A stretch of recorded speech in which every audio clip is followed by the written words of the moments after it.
Assalamu alaikum. In this tutorial series, we are learning Java language, and in last video we learned about for loop. अब इस video में हम functions को देखेंगे कि हम फंक्शंस को कैसे क्रिएट करते हैं, हम फंक्शंस को रीयूज कैसे कर सकते हैं, एंड उसमें पैरामीटराइज कंस्ट्रक्टर्स कैसे बनाते हैं, उसमें पैरामीटर्स को कैसे पास करते हैं, एंड डिफरेंट डाटा टाइप्स हम रिटर्निंग डाटा टाइप के फंक्शंस कैसे क्रिएट कर सकते हैं। इस कोड का हम रिमूव करते हैं एंड हम फंक्शंस को किस तरह से क्रिएट करते हैं। हमारा ये जो मेन फंक्शन है, ये जो मेन है, ये भी हमारा एक फंक्शन है, लेकिन ये जो मेन क्लास है ये फंक्शन नहीं है, ये क्लास है। इसमें डिफरेंस क्या है, ये इसके साथ कीवर्ड यूज हुआ है क्लास। एंड फंक्शन की जो पहचान है कि हम इसको किस तरह से हमें पता चलेगा कि ये फंक्शन है, तो हमेशा जो नेम होगा उस फंक्शन का, उसके आगे ये स्मॉल ब्रैकेट्स लगी होंगी। इन स्मॉल ब्रैकेट से हम जो है आइडेंटिफाई करते हैं कि ये हमारा फंक्शन है। अब यहाँ पे हम एक न्यू फंक्शन क्रिएट कर लेते हैं। अच्छा, फंक्शन के अंदर हम फंक्शन क्रिएट नहीं कर सकते, बट क्लास के अंदर हम फंक्शन क्रिएट कर सकते हैं, लेकिन फंक्शन के अंदर हम फंक्शन क्रिएट नहीं कर सकते। सो यहाँ पे हम एक न्यू फंक्शन क्रिएट करेंगे। अब सबसे पहले हम फंक्शंस क्रिएट करने का सिंटैक्स देखते हैं। सबसे पहले हम फंक्शन का एक्सेस मॉडिफायर लगाते हैं। अब एक्सेस मॉडिफायर जो है ये ऊक के कॉन्सेप्ट्स में आ जाता है, सो अभी हम इसको डिस्कस नहीं करेंगे, बट यहाँ पे हमें जरूरत पड़ेगी। एक्सेस मॉडिफायर्स क्या है कि हम डिफाइन करते हैं कि ये जो वेरिएबल है या फिर ये जो फंक्शन है, इसको हम इसकी एक्सेसिबिलिटी डिफाइन करते हैं। हम इसको प्राइवेट रख सकते हैं, पब्लिक रख सकते हैं या प्रोटेक्टेड रख सकते हैं। ये तीनों हमारे पास एक्सेस मॉडिफायर्स हैं। सबसे पहले हम एक्सेस मॉडिफायर का यूज करेंगे, हम यहाँ पे प्राइवेट लगा देते हैं। उसके बाद हम यहाँ पे उसकी रिटर्न डाटा टाइप लगाएंगे। रिटर्न डाटा टाइप हमारी अब कोई भी हो सकती है, लाइक इंट हो सकती है, स्ट्रिंग हो सकती है, इवन डबल, फ्लोट, कोई भी डाटा टाइप हो सकती है। और अगर हमें रिटर्न डाटा टाइप कोई भी नहीं रखनी, मींस कि हमें कुछ भी रिटर्न नहीं करना है, हमें रिटर्न नल करना है, तो हम यहाँ पे सिंपल वॉइड का यूज करेंगे। सेम एज लाइक यहाँ पे जैसे मेन फंक्शन में यूज हुआ है वॉइड, यहाँ पे हम वॉइड यूज करेंगे। Void means nothing, nothing to return. So यहाँ पे हम वॉइड का यूज करेंगे। उसके बाद हम यहाँ पे इस फंक्शन का नेम डिफाइन करेंगे, फंक्शन का नेम यहाँ पे सेट करेंगे। अब यहाँ पे हम कह देते हैं जी प्रिंट माई नेम। अब यहाँ पे अगर मैं सिंपल कॉमा लगा दूं तो ये एक वेरिएबल क्रिएट हो गया, ठीक है। अब यहाँ पे ये इशू इसलिए एरर शो कर रहा है क्योंकि वॉइड जो है, वॉइड डाटा टाइप का वेरिएबल नहीं हो सकता। सो इसको हम अभी के लिए अज्यूम कर लेते हैं कि ये डाटा टाइप है और ये एरर नहीं है। सो ये अभी हमारा एक वेरिएबल क्रिएट हो गया। लेकिन जब यहाँ पे हम इसके आगे स्मॉल ब्रैकेट्स ऐड कर देंगे, इट मीन्स अब हमने एक फंक्शन क्रिएट कर दिया है। अब ये फंक्शन में कन्वर्ट हो गया। अब फंक्शन हमने क्रिएट कर लिया। अब फंक्शन की बॉडी बनानी है। अब बॉडी सिंपल यहाँ पे कर्ली ब्रेसेस लगा दें तो ये फंक्शन की बॉडी है। इन दोनों ब्रेसेस में जो भी कोड होगा वो एग्जीक्यूट होगा इस फंक्शन को कॉल करने पे। अब इसके अंदर हम सिंपली सिस्टम आउट की एक स्टेटमेंट लगा देते हैं और अपना नाम प्रिंट कर देते हैं, my name is Rana Mohammad Faizan. अब मैं इसको एग्जीक्यूट करता हूं और इसकी आउटपुट चेक करता हूं कि इसकी आउटपुट क्या आएगी। और मैं इसकी आउटपुट आपको पहले बता देता हूं कि कुछ भी नहीं आएगी। क्यों? क्योंकि इस फंक्शन को हमने कॉल ही नहीं किया। हमारा जो भी कोड इस मेन फंक्शन में होता है जस्ट वो एग्जीक्यूट होता है, उसके अलावा कुछ भी एग्जीक्यूट नहीं होता। अब हम चाहते हैं कि ये फंक्शन हमारा कॉल हो, मींस इसमें जो भी कोड है वो एग्जीक्यूट हो। तो वो किस तरह से होगा, हम इस फंक्शन को कॉल करेंगे इस मेन फंक्शन में। अब मेन फंक्शन में कॉल कैसे करेंगे, सिंपल हम इसका नाम लिखेंगे प्रिंट माई नेम। अब फंक्शन हमने यहाँ पे कॉल किया, लेकिन यहाँ पे वो एरर शो कर रहा है। एरर वो जस्ट इसलिए शो कर रहा है कि हम एक डिफरेंट कॉन्टेक्स्ट से इस वेरिएबल को, इस मेथड को एक्सेस कर रहे हैं। इसके लिए अब हम या तो इस जो क्लास है इसका यहाँ पे इंस्टेंस क्रिएट करें, इसका ऑब्जेक्ट क्रिएट करें, उसके थ्रू हम इस फंक्शन को एक्सेस करें। ठीक है। नंबर 2, अब ये सब कॉन्सेप्ट्स जो है ये ऊप के कॉन्सेप्ट्स हैं और ऊप को हम इंशाल्लाह नेक्स्ट वीडियोस में कवर करेंगे। लेकिन अभी हम जस्ट आपने इस फंक्शन को एग्जीक्यूट करने के लिए विदाउट एनी रीजन यहाँ पे स्टैटिक ऐड कर देते हैं। अब यहाँ पे स्टैटिक कीवर्ड मैंने ऐड किया तो वो मेरा जो एरर था वो रिमूव हो चुका है। अब इसको हम डिस्कस नहीं करेंगे कि इसके पीछे लॉजिक क्या है, हम सिंपल अपने फंक्शन को रन करके अब देखते हैं। अच्छा, यहाँ पे जब मैंने इस फंक्शन को कॉल नहीं किया था तो ये डल है, इसका कलर ग्रे है। जब जो ही मैं इस फंक्शन को कॉल करूंगा तो इसका कलर चेंज हो गया, मींस अब ये कहीं ना कहीं पे यूज हो रहा है। अब मैं इसको कॉल करूंगा और अब इसके आउटपुट चेक करते हैं हम।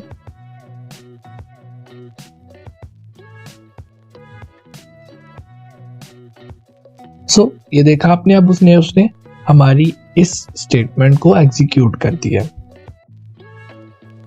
अब नेक्स्ट हम पैरामीटराइज्ड कंस्ट्रक्टर्स को देखते हैं। यूजर से जस्ट 2 वैल्यूज एंटर करवाएंगे और उस पर हम different functions, different operations perform करेंगे। सो सबसे पहले हम यूजर को एक मैसेज शो करेंगे, एंटर नंबर A।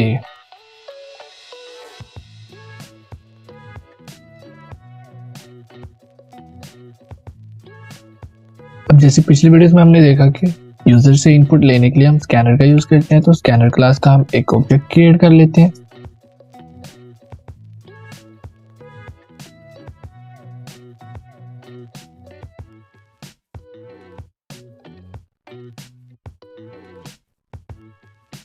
अब जो यूजर 2 वैल्यूज एंटर करेगा उनको हमें किसी न किसी वेरिएबल्स में स्टोर करना है। सो हम इंटीजर डाटा टाइप के 2 वेरिएबल्स क्रिएट कर लेते हैं, A और B।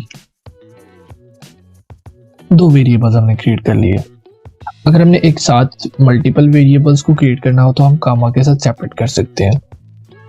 अब जो यूजर A के लिए वैल्यू एंटर करेगा उसको वेरिएबल A में स्टोर कर लेंगे। सो हम यहाँ पे A is equals to scanner के थ्रू हम वैल्यू को इनपुट लेंगे यूजर से, नेक्स्ट इंट, क्योंकि इंटीजर डाटा टाइप ले रहे हैं तो नेक्स्ट इंट। यूजर को एक बार फिर मैसेज शो करेंगे, एंटर नंबर B। अब यहाँ पे यूजर नंबर B एंटर करेगा। अच्छा, यहाँ पे हम ये ln रिमूव कर देते हैं क्योंकि हमें कर्सर को नेक्स्ट लाइन पे शिफ्ट नहीं करना। सो ln रिमूव कर देते हैं, B is equal to scanner dot next int. अब यूजर जो भी वैल्यूज एंटर करेगा A और B में वो स्टोर हो जाएंगे। अच्छा, अब हम जो है ना फंक्शंस क्रिएट करते हैं जिनको हम रीयूज करेंगे। हम फंक्शन बना लेते हैं कि जिसमें हम इन दोनों वैल्यूज को प्लस करेंगे।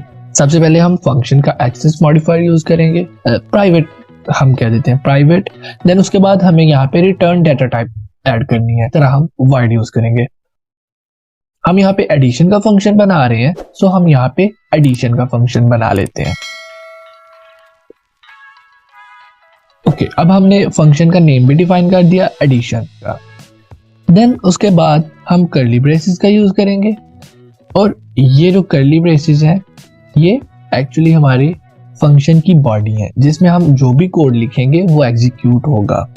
अब यहाँ पे हमें एडिशन का फंक्शन यूज करना है, हमें ऐड करना है A और B को। सो अब उसके लिए हम यहाँ पे डायरेक्ट इन वेरिएबल्स को एक्सेस तो कर नहीं सकते। अब यहाँ पे A अगर मैं कॉल करता हूँ तो वो एरर शो कर रहा है क्योंकि ये लोकल वेरिएबल्स हैं। अब ग्लोबल और लोकल इन दोनों में क्या डिफरेंस है? हमारे जो ग्लोबल वेरिएबल्स होते हैं उनको हम एक क्लास में किसी भी पॉइंट पे यूज कर सकते हैं। मींस अब ये जो लोकल वेरिएबल्स हैं ये जस्ट मैं इसी मेन फंक्शन में यूज कर सकता हूँ, इस फंक्शन से बाहर मैं यूज नहीं कर सकता। अब यहाँ पे इसकी टाइप से पता चलता है, लोकल मींस वो जस्ट अपने कॉन्टेक्स्ट में अपने एक फंक्शन के अंदर हम उसको यूज कर सकते हैं। बट अगर मैं वेरिएबल को ग्लोबल डिफाइन कर देता हूं तो ग्लोबल नाम से ही आपको आइडिया होगा कि मींस उसको हम एक कॉन्टेक्स्ट के बाहर भी जो है एक्सेस कर सकते हैं। सो अभी हम ग्लोबल और ये लोकल की तरफ नहीं जाएंगे क्योंकि ये भी ऊप के कॉन्सेप्ट्स में आ जाता है। सो अभी हम इसको सिंपल रखते हैं। अब हम इन दोनों वैल्यूज को एक्सेस करने के लिए पैरामीटर्स क्रिएट करेंगे। अब पैरामीटर्स क्या है कि हम जब भी इस फंक्शन को कॉल करेंगे तो उसके साथ हम कुछ वैल्यूज पास करेंगे। जैसे यहां पे मैं पैरामीटर्स क्रिएट कर देता हूं इंट a। अब जब भी मैं इस मेथड को, इस फंक्शन को कॉल करूंगा तो यहां पे साथ ही साथ मुझे इसकी वैल्यू पास करना होगी। अब जैसे हमने यहाँ पे स्कैनर क्लास को जब क्रिएट किया तो यहाँ पे उसने हमसे पैरामीटर मांगा कि किस टाइप का हमने स्कैनर क्रिएट करना है। सेम उसी तरह हम यहाँ पे यूजर जब इस फंक्शन को कॉल करेंगे तो हम पैरामीटर में इंटीजर a की वैल्यू सेट करवा लेंगे, देन उसको हम इस फंक्शन में यूज कर सकेंगे। सेम इसी तरह हम b की वैल्यू भी एक्सेस कर लेंगे। अब यहाँ पे कॉमा से सेपरेट करेंगे इंट b। अब a और b जो दोनों वैल्यूज यूजर ने एंटर की होंगी वो यहाँ पे हमारे पास अवेलेबल होंगी। अब सिंपली हमें क्या करना है, यहाँ पे एक न्यू वेरिएबल क्रिएट कर लेते हैं रिजल्ट के नाम से। Result equals to a plus b। अब a प्लस b का जो भी सम होगा वो इस रिजल्ट में सेव हो जाएगा और उस रिजल्ट को हम स्क्रीन पे शो कर देंगे। योर सम इज, देन हम यहाँ पे रिजल्ट को प्रिंट कर देंगे। अब इसको मैंने कॉल किया, जब इसको मैंने कॉल किया तो यहाँ पे अब वो दो वैल्यूज मांग रहा है इंट a इंट b। जो वैल्यूज मैं यहाँ पे पास करूंगा वो ऑटोमेटिकली इन वेरिएबल्स पे आके सेट हो जाएंगी और उनको हम सम करके यहाँ पे प्रिंट आउट कर सकेंगे। सो यहाँ पे मैं a और b वेरिएबल दोनों पास कर देता हूँ। इस कोड का सीक्वेंस क्या है कि सबसे पहले हमारा ये स्कैनर क्रिएट को होगा, उसके बाद ये इंटीजर वेरिएबल्स दोनों क्रिएट होंगे, देन कंपाइलर जो है वो यूजर से नंबर a एंटर करवाएगा, देन नंबर b एंटर करवाएगा। उसके बाद लास्ट पे हमारा ये कोड एग्जीक्यूट होगा क्योंकि हमारा जो कोड है वो लाइन बाय लाइन एग्जीक्यूट होता है। सो यहाँ पे ये वाला फंक्शन बिल्कुल लास्ट पे कॉल होगा। अब इसको मैं रन करता हूँ और इसकी आउटपुट आपको शो करवाता हूँ। मैं a की वैल्यू यहाँ पे 5 एंटर कर देता हूँ और b की वैल्यू 9 एंटर कर देता हूँ। अब उसने प्रिंट कर दिया योर सम इज 14।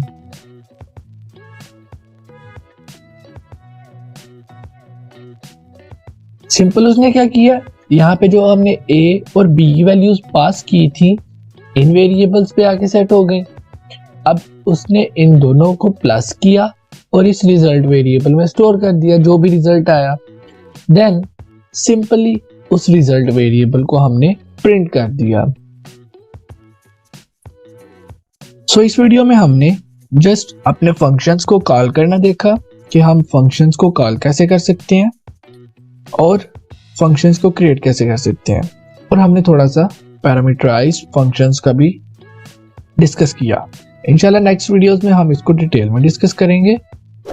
और अगर अभी तक आपने मेरे चैनल को सब्सक्राइब नहीं किया तो आप चैनल को सब्सक्राइब करें और अपने फ्रेंड्स के साथ शेयर करें। इंशाल्लाह नेक्स्ट वीडियो में होती है मुलाकात। अल्लाह हाफिज।